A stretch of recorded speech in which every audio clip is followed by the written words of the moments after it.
sunatan. Cutting the root water. Oh, cutting apa ya? The root water. Oh, cutting the root water. Nah, berarti ngetok dalan banyu. Oh. Kaya bak saiki sing ning alam kene ae. Ah. Saiki iso larang mergone bahasa Inggris. Contone. Kaya saiki ning ngene Mbok Darmi.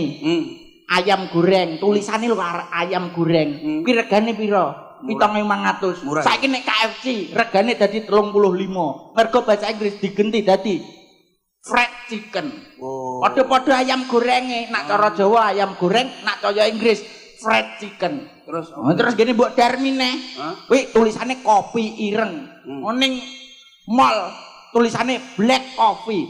Regane dadi larang. 5.000 dadi 37. mosok ngono. Heeh. Berarti panganan-panganan di Lha iki dulurku barang ya arep takon genti bahasa Inggris. apa? Ya kuwi cek gawe keliling desa. Oh, apa kuwi? Tofu circle fried surprise. Apa kuwi? Tahu bulat digoreng dadakan.